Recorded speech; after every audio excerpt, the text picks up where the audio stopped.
The notion that a community can withstand a certain amount of threat, of attack, of conflict is disputable. It's not this idea that's fixed where if this many people have been infringed upon, impinged by, traduced, whatever it is, that they'll then react in a violent way, because we have no quite fixed model of how this works.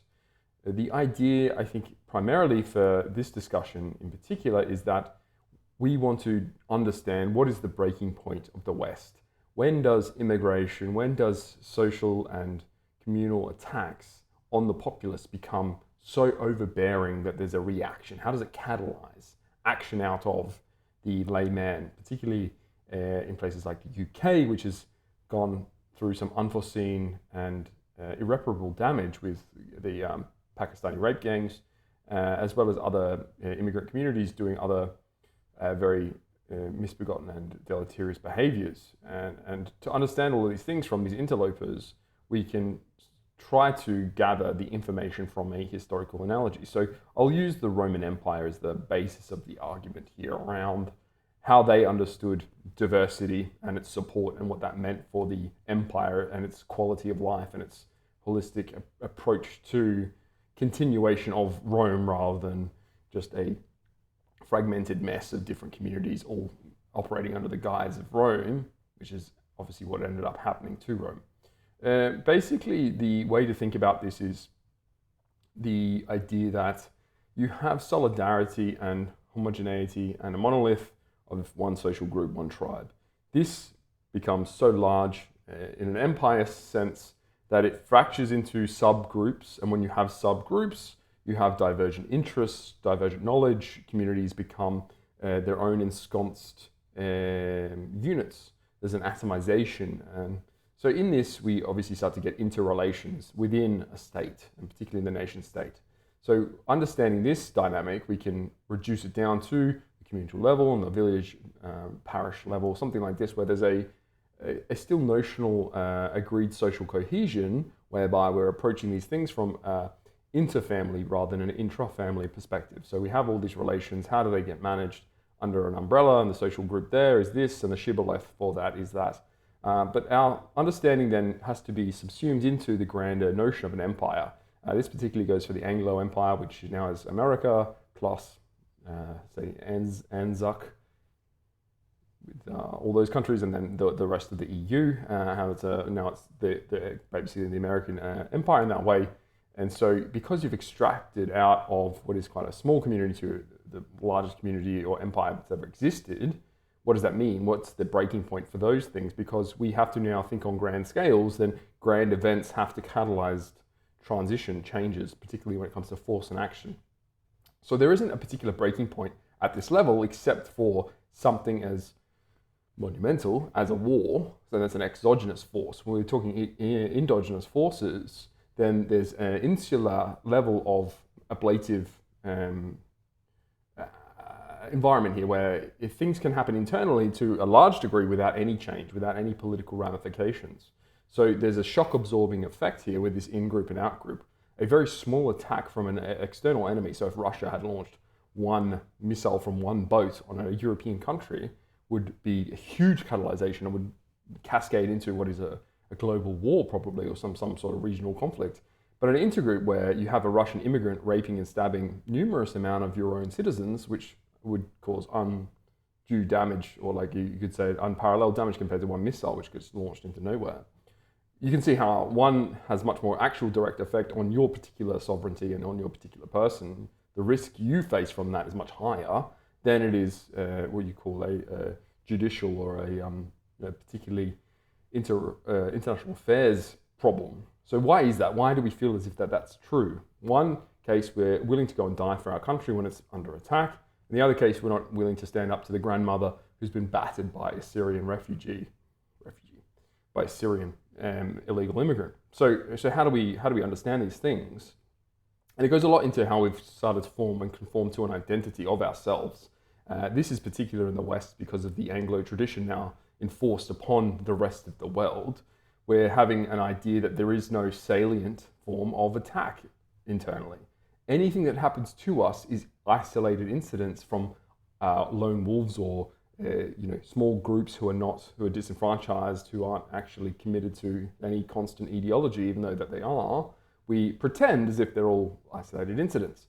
One truck rams through a Christmas market in Germany, that's an isolated incident. 15 trucks ran through 15 different Christmas markets in Germany, they're all 15 isolated incidents. You see how that this builds as a narrative around the salience or this unsalience of the idea here, that anyone who's committing things is always doing by themselves, or they're doing it to a level where we can't combat it effectively with any policy. So we have to kind of get used to it. We have to treat it as if something preventable rather than an attack upon us. Because if we start to treat it like an attack, then we'll actually have to engage in action. We'll have to deploy forces. We have to strategically think about how to avoid these things. And because we're in a pacifistic, peaceable era, then it's not something comfortable. We don't like the thought of having to actually address these issues as a threat, as an existential threat, rather than just a nuisance. Oh yeah, all those poor girls in England were raped. What a nuisance.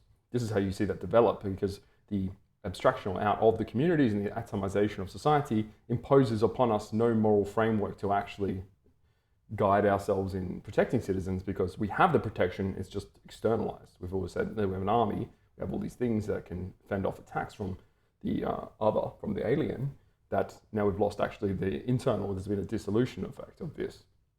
So it comes down to a lot of these things.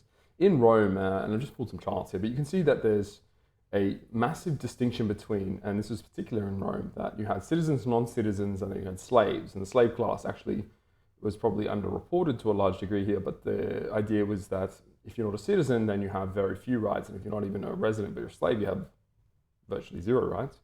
And in understanding this, we can then formulate what is a diverse multicultural society from a legal perspective. We say, look, there are actually certified rights only for the citizen. The citizen was protected by the state for its own continuation of that purpose. The purpose of a citizen was to belong to the empire in such a way that it engendered it with taxpayer, with an armed service, something like this, and then also the sustainable cohesion of Rome as a Roman, rather than as a Thracian or a Grecian or a Gaul or what have you. So this is how that comes to be. Now, in 212 AD, we had this Roman Empire called Caracalla, and he instituted what was basically a free-for-all in terms of citizenship. He said if you reside in Rome and he had the edict that you were now a citizen.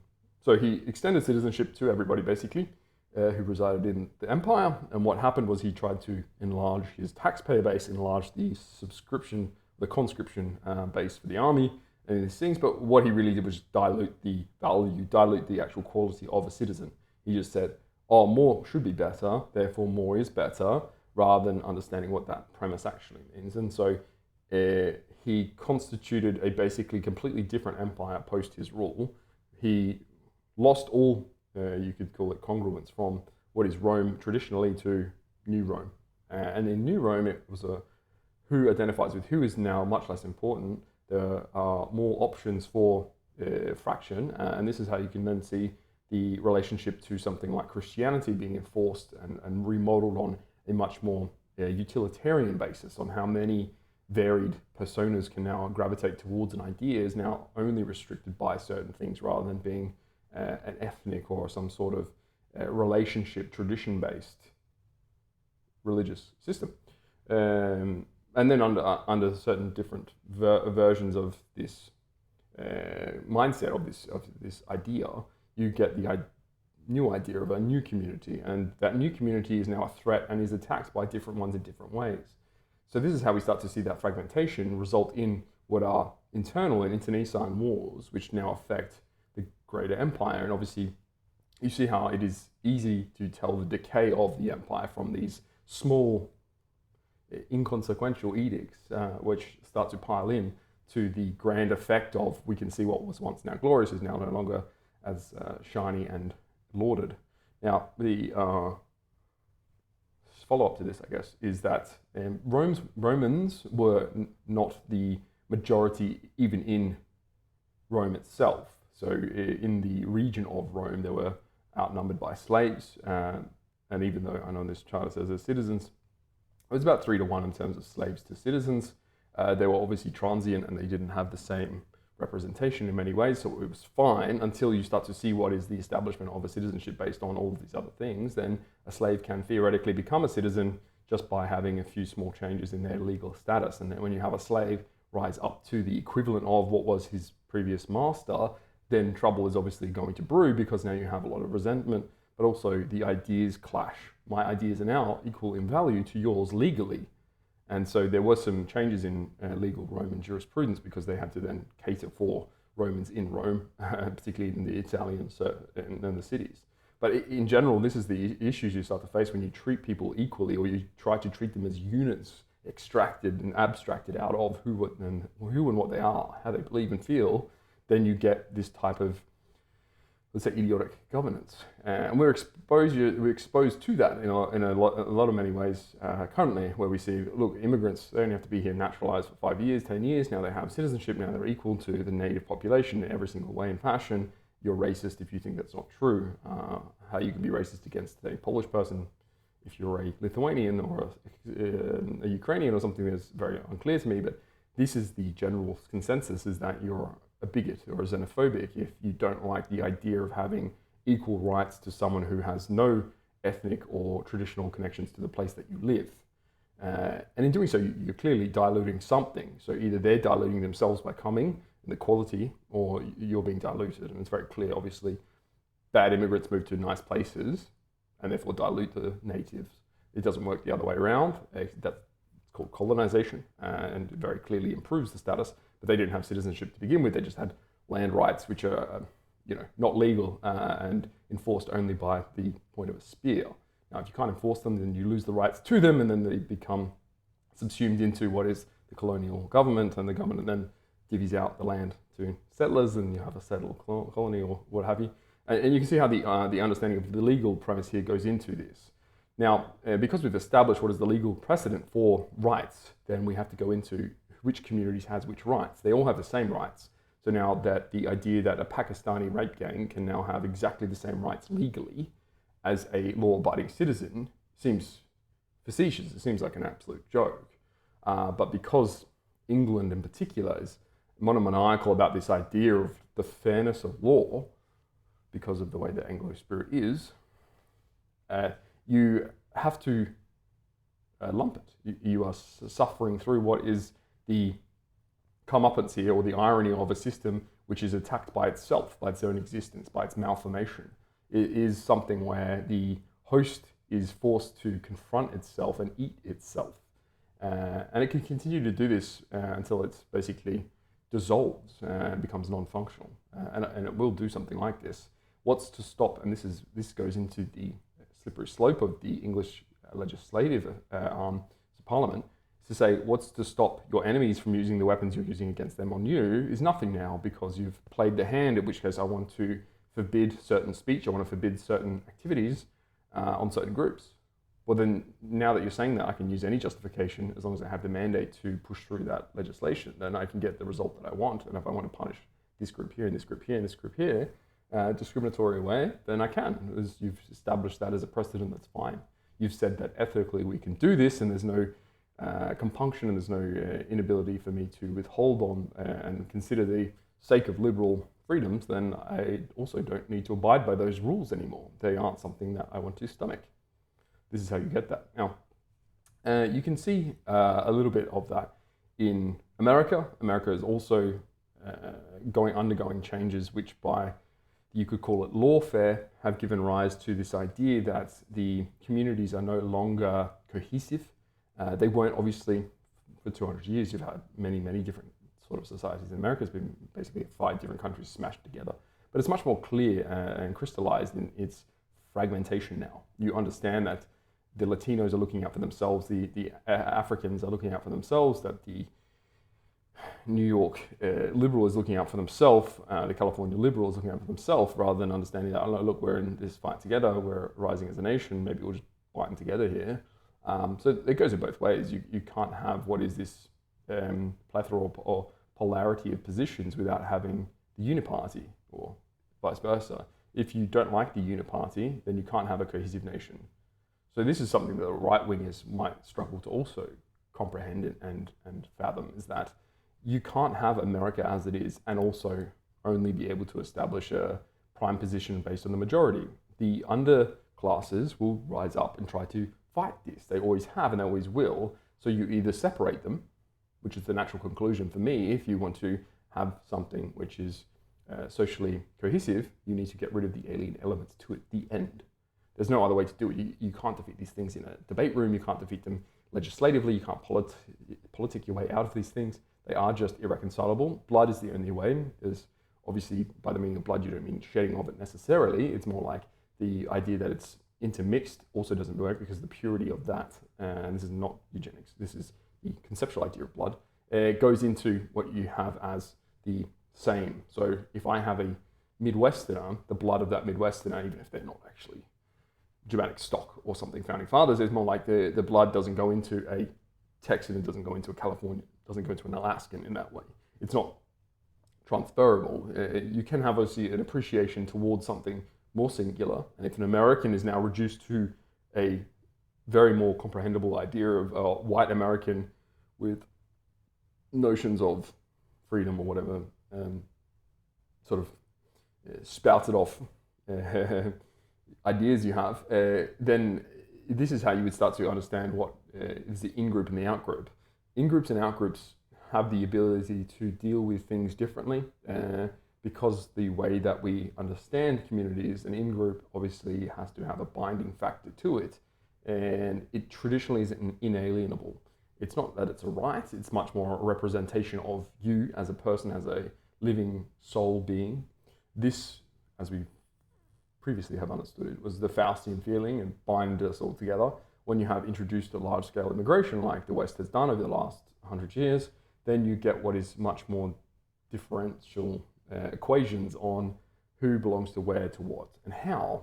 You can't have these countries with this many identities. You've seen the Balkans happens, you've seen Brazil, that's an intergroup. So the Balkans provide the case study of the out-group fighting and the Brazil in-group fighting, and the dissonance when you try to have a coagulation of these experiences, it's impossible, it's irreconcilable, it does not work. So this is how we've started to learn that there is no snapping point for an in-group selection, because the Anglo-atomization of the Viking instinct of saying like every man of quality, of merit, joins my ship and I'm the captain and that's how you behave, you're all equal otherwise, doesn't work when the oarsmen on your ship are brown retards from who knows where, some other planet, who don't know how to row. And now all the rest of your crew having to row to make up for them, but they're equal because you have the principle when you sign up that this is how we ought to behave. But because these are tacit things, then you don't represent them in a way that's understandable and they will just take advantage of you. And once again, they're going to start to plague you because that's how their societies are structured to do these things. It's not that they are inherently evil, it's that their society to us is evil and therefore they're just reflections of their society. We've constructed the moral framework on this. It's not them, they just behave as they always would. If you are upset about Pakistanis raping little girls, go to Pakistan and ask how those little girls feel, because they're being raped in Pakistan as well. So it's not that it's an occurrence, it's just they're more, or contributing more of the same just wherever they go. It doesn't matter which country, they're going to do the same thing. And so the idea then that the in-group now needs its own militancy level, this is kind of the solution here, is that to deal with in-group pressure from what you've now imported into this boiler, is to say you need a level of energy that's going to reflect the outcome you want. You want a political outcome from boomers, it's going to be very soft, slow, and ineffectual. They have too much in their minds to lose economically, say, than they would say or want to go out and protest in any meaningful, violent way. So you'll never get that from a boomer at this point in time. You'll need the energy to come from men between age 16 and 50. This is the traditional militant arm of every single movement, community, whatever have you, social group, is always going to be the men between 16 and 50. This is just how naturally we've understood humans as a biological species. So that's the profile you're looking at. Now, if you're looking at how that comes together, is the idea of the threat as it represents your identity. How existential is it? And there's a lot of garbage scholarly academic work on this, on out-group threat representation and demonstrable modeling of certain, you could say, schema of how threats are dealt with and what rising levels will do for certain parts of whatever garbage. But in general, what they're trying to basically convey in any meaningful way is that young men, or middle-aged, young to middle-aged men, are more violent, and violence is what solves these problems. Now, the ability to transact violence can be political, so it can be just a debate can be violent. You can have a scene and a scenario which isn't just bloodshed as violence. Violence is yelling at someone. Violence is all these other things and elements along the gamut from a small conversation, debate, all the way through to wholesale violence. But the idea then is that whatever energy is left in, say, the English people will represent their challenge to the situation. If the English man, aged between 16 and 50, refuses to rise to arms to stop what is happening to their communities, then it'll stop. If they don't rise, then nothing will happen. So this is how we start to understand that. I would say, and maybe lastly here, just to leave you with the thought process around this, is that there will not be this catalyzation effect if a string and a slew of these barbaric happenings have not caused anyone to do anything yet, then they never will. So what you're looking out for, this idea that the media have of there's something brewing, if this happens, we have to hush this up because it's not going to happen on this one event. There'll have to be a rise in the tide, which would just represent all of these combination of things into something, but the beacon has to come. So that's usually represented by one man. We've seen this across time in history. Great men of history are this. They're the representation of something more than everyone else around them into this beacon, and in that, then we'll see the change. That'll be the violent uprising in some way, in some fashion, in one of the countries. But in general, you can see the decay of the West in these symptoms, and this is how we start to project these sort of things. But if I'm a prognosticator, this is what I'm leaning towards in the idea space.